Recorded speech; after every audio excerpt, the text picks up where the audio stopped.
How many children, what's the percentage of children that have an IEP in San Diego County? 14.2% have IEPs. And 14.2%, am I too loud? 14.2% kids' educational rights are being violated. Okay, I don't care about lawsuits. I don't care about how much money I could get from a lawsuit. If my kid's dead, the whole world ends for me. You know, and this kid is my number one life passion. Okay, and so I'm asking you, I'm begging you, please open these schools. It is isolation creates mental illness. Okay? It creates it. So now here you want to talk about, you want to talk about protecting vulnerable populations. Who's more vulnerable than our children? Right? Who's more vulnerable? It is our children. Guess what? You isolate these children, you create this mental illness, you fear-monger our children until they are so afraid that they have permanent diagnoses. And then in 25 years, like that doctor said, wherever he is, 25 years, you expect them to get up and lead this county? You get up and expect them to lead this country when you've created this? That's not fair. Okay, now on my professional side, we have these children, there are children who only eat at school. They do not eat at home. They're in school getting those 2 meals, breakfast and lunch. Then they go home, they don't get any meals. So guess what? Yeah, I know we give away free meals at the schools. Okay, well that's when you have a parent that's gonna go get the meal. Okay, that's great, that's good. But the vulnerable population that we're talking about here that doesn't get those meals are the ones that are locked in, not being fed. Okay, what about the ones that are sexually abused in their home? What about the ones that are being physically abused? You thought everybody was appalled by the Gabriel Fernandez story? That's happening here in San Diego. And guess what? Our teachers, our mandated reporters are not seeing these kids because they're out of school. So they're not being reported. Our infrastructure that is supposedly put together to, support these children, it's not in place. It's not in place. So you tell me how much you care about our children. You want to riot about our children in cages? Guess what? Our children are in their homes, in cages. Right? I mean, don't tell me for a minute you care about our children's rights. Do not tell me for a minute when you have my son at home, scared to death, and I prevent him from watching the news. But guess what? He's 13, he's on social media, plus he has interaction with the other kids in class and in school, and they explain why they can't have in person, right? So he does get information, and I try to translate that for him, all right? But he's afraid. And so not only that, you're exacerbating his already there diagnoses. And it's just not fair. What am I supposed to do? I can't go and force the school to open. All I can do is try to keep my son alive. So, I'm a little bit lost because I get a little passionate and emotional, but I really wanted to plead. It's not just our children that are special needs and have IEPs. Now you have high-functioning children, right? What happened to the minimize your 1 hour of screen time a day for your children, right? You're going to make these mass murdering children if you let them play video games for more than 1 hour a day, okay, shaming the parents. Yeah, you expect them to stay focused in front of a computer for 4 or 5 hours a day, okay? So, pick your narrative, will ya? And we'll figure out if we're going to go with it. But don't give me that bullshit about you're worried about the screen time for my kid. You know, so I really do, I beg you all, please help us get these schools open. Help us keep our, what about closing Walmart? Just close Walmart, close Target, right? Close all these big corporations, right? Close the big corporations and let these small businesses meet the need. Let them grow, right? So for my closing thought, I just wanted to tell you, because my son, his name is Adam, my whole life, and so I asked him, it would be too overwhelming for him to come. I did ask him to come.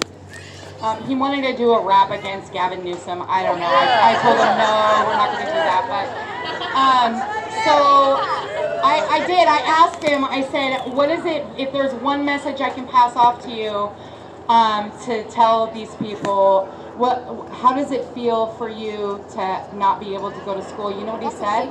I feel like I don't live in a free country. Thank you.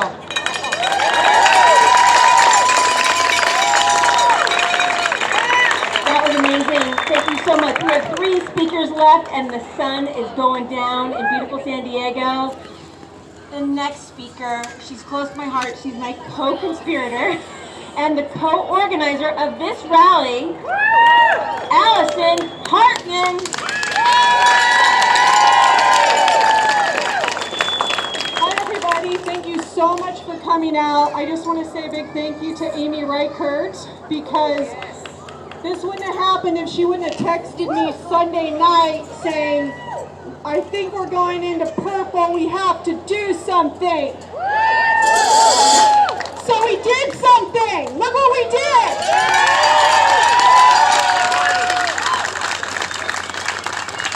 I'm just a mom. Look what I did in 1 week.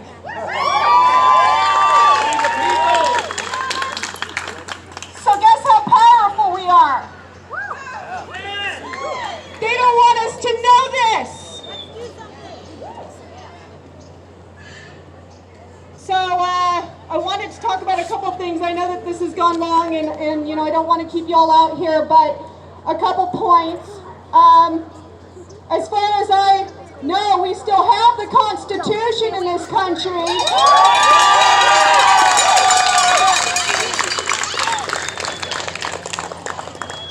So the only way they can lock us down and impose any restrictions is if there's a state of emergency.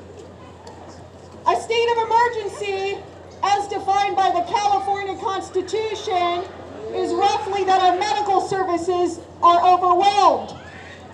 Well, you've heard from data expert Justin Hart, you've heard from nurse Maria Wellner, from Dr. Cordy Wells. We are not overwhelmed.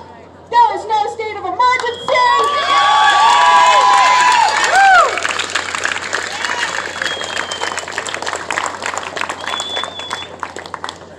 Anybody attempting to lock a population down under fraudulent measures will be charged accordingly.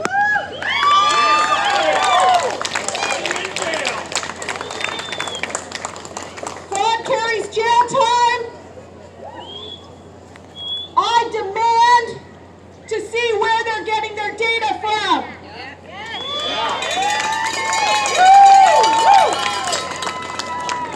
I want to know what platform they're using to collect this data. It needs to be fully transparent to the citizens of this city. And we want to know who to hold accountable. Who is the person in charge of the data? Because if we find out that this data is fraudulent and you've been complicit in it and locked us down and locked our kids down and kept them out of school, you're going down, man!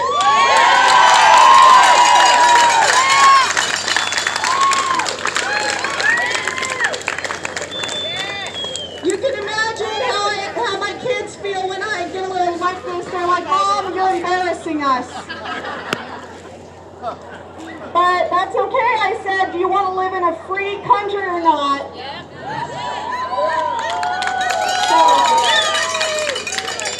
So what can we do? Well, if it only took me and another mom 1 week to organize this whole thing and get 2 mayors, a supervisor, a bunch of amazing speakers, and all you guys here, then I think that there's a heck of a lot we can do.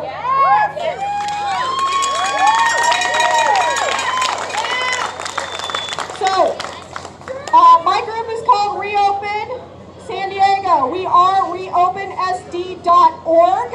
You can go there, sign up with your email, and we're going to let you know further actions. We're going to let you know when they have a Board of Supervisors meeting, how to call in, how to submit a comment, where to go, what to do. We'll keep you informed. Sign up for all the other speakers' websites. You heard Justin Hart, he's got Rational Ground. Amazing website with all the facts and figures for you. But we've got to hold their feet to the fire, and we don't have to consent to this.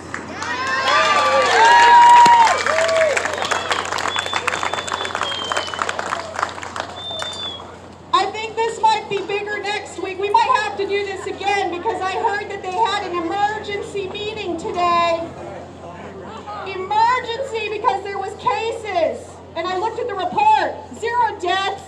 I don't care about cases. Do you? No.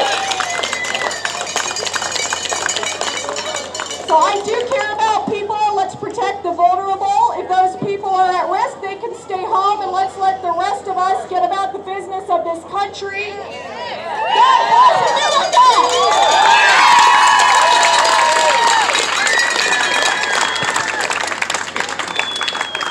Feel like we need to start chanting USA, USA, Hey, USA, USA, USA, USA, All right, coming up next, the owner of Time Out Sports Tavern, Sarah Pia.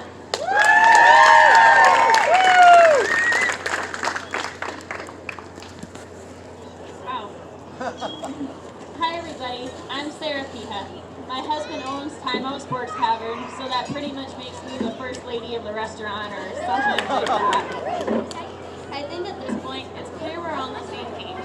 We want to safely, securely, and effectively get small businesses affected by the tiered structure system moving forward in a positive, profitable, and safe direction.